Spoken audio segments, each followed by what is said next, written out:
तो ये बहुत सुंदर बात है। एक बार नारद जी ने भगवान ब्रह्मा जी से कहा, ऐसा कोई उपाय बतलाइए जिससे मैं विकराल कलिकाल के जाल में ना आऊं। अब एक प्रश्न यह हो जाएगा कि क्या नारद जी कलिकाल के जाल में हैं?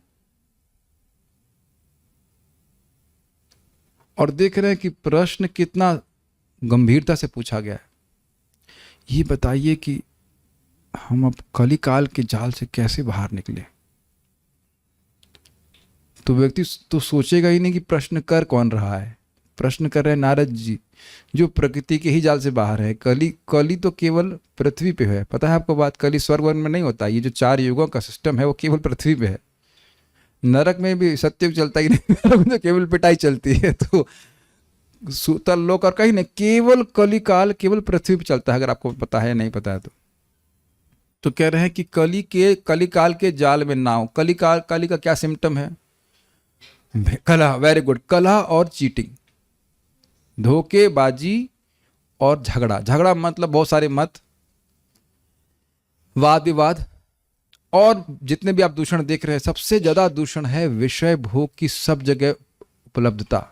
हर जगह विषय भोग का विज्ञापन, और इस कारण से चित्त भगवान में जाता ही नहीं है, जाने का मौका ही नहीं देता। ये समझ ले, ये दिख रहा है कि कली का जाल क्या है। ऐसे समझ लीजिए जैसे मान लीजिए हम सभी लोग मछलियां हैं जो एक कली रूपी मछुआरे के जाल में फंसी हुई है, और उसे कस के पकड़ा हुआ है। अब समझ में आ रहा है कि वह अपने सामर्थ्य से तो बाहर नहीं निकल सकती। ये समझ में आ रहा, कली का जाल, सब लोग कलेक्टिवली और इंडिविजुअली फंसे हुए हैं। क्लियर समझ? प्रॉब्लम पहले समझ में आना चाहिए। तो इसके उत्तर में ब्रह्मा जी ने कहा, अब ये बात आपको सिंपल लगती है, बहुत सिंपल लगती है, पुअर कंडीशन सोर्स, कुछ नहीं समझ में आ रहा उनको। ये समझना होगा कि ब्रह्मा जी सेल्फ रियलाइज्ड हैं, सुपर सेल्फ रियलाइज्ड है, और वो वैद्य हैं, वो हमारा हित करना चाहते हैं। ऐसा साधन बता रहे हैं जिसके द्वारा, जिसको हम संपादित कर सकें और जिससे हमारा हित हो जाए। Is it okay? तो अब ब्रह्मा जी ने जो कहा है वह उनके मन की उपज नहीं है। हम पहले भी सुन चुके हैं कि रतिर आत्मनो भवेत। भगवान ब्रह्मा जी ने वेदों को 3 बार निर्णय करके सोल्यूशन ये बताया कि भगवान में रति होना ही सार है। तो ब्रह्मा जी जो बोल रहे हैं वो एकदम अमोघ साधन है। वो बहुतों पे अनुभूत किया जा चुका है, बहुत लोग उसको अनुभव करके सिद्ध हो चुके हैं, कलिकाल के जाल से मुक्त हो चुके हैं। उसको ब्रह्मा जी बता रहे हैं। कहाँ बता रहे हैं? कलि संतरण उपनिषद में बता रहे हैं। क्या बता रहे हैं? बहुत सिंपल, एक लाइन, आदि पुरुषस्य नारायणस्य नामोच्चारण मात्रेण निर्धूत कलिर्भवति। निर्धूत नहीं है, निर्धूत होना चाहिए, निर्धूत कलिर्भवति। आदि पुरुष नारायण के, आदि पुरुष नारायणस्य या आदि पुरुषस्य नारायणस्य एक ही बात है। आदि पुरुष गोविंदम आदि पुरुषम तमहम भजामि। गोविंद के, भगवान कृष्ण के, नारायण विष्णु के नाम उच्चारण मात्र से, नाम उच्चारण मात्र से, नाम उच्चारण मात्र से, यानी कि जीभ से भगवान का नाम स्पर्श हो जाए। कैसे? हरे कृष्णा कृष्णा कृष्णा हरे हरे, हरे रामा राम राम हरे। नाम उच्चारण मात्र से निर्धूत कलिर्भवति, कली के सारे प्रभावों से वह मुक्त हो जाएगा।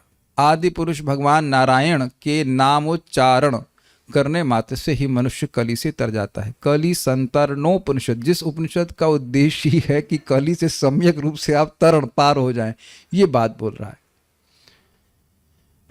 तो हमने करना क्या है, इस बारे में एक भक्त पूछ रहे थे, प्रभु जी ये इंडिपेंडेंट प्रीचिंग क्या होती है और वॉलंटरी प्रीचिंग क्या होती है?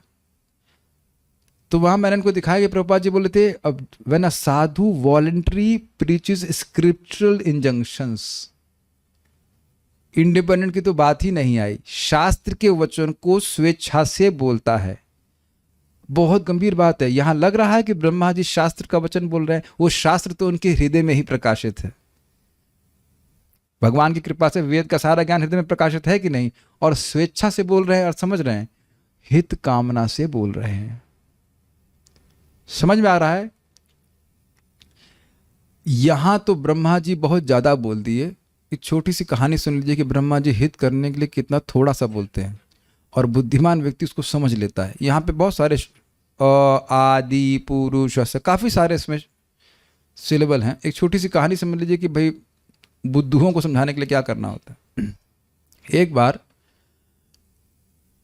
असुर, देवता और मनुष्य, है ना, असुर, देवता और मनुष्य ब्रह्मा जी के पास गए कि हमको उपदेश दीजिए। तो ब्रह्मा जी ने तीनों के लिए कहा दो।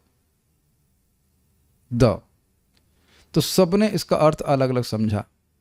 देवताओं ने इसका अर्थ समझा दमन, क्योंकि वह इंद्रिय भोग में बहुत लगे रहते हैं।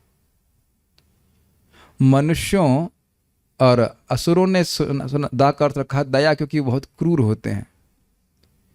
और मनुष्यों ने दा का अर्थ लिया दान, क्योंकि बहुत लालची होते हैं। छोटे सा जीवन है और उसमें चूहे की तरह इकट्ठा करते रहते हैं। गोबरेला की तरह, गोबर कीड़ा होता है, वो छोटा सा मात्रा का होता है, खूब इकट्ठा करता जाता है, फिर देखता है बिल के अंदर ही नहीं जा रहा है, उसके बिल के अंदर ही नहीं जा रहा होता। ये है। तो वहां तो ब्रह्मा जी ने खाली द बोल दिया, तो इतने बुद्धिमान समझ गए। हमको इतना क्लियर बताया जा रहा है आदि पुरुषस्य नारायणस्य, मतलब भगवान कृष्ण, भगवान नारायण के अलावा और किसी के नाम उच्चारण से तुम कली के प्रभाव से मुक्त नहीं होगे। दूसरा अर्थ है कि भगवान का नाम उच्चारण कर लोगे तो कली के प्रभाव से मुक्त होगे ही। Is that okay? ये श्रद्धा हमने देनी है और खुद भी हृदय में रखनी है।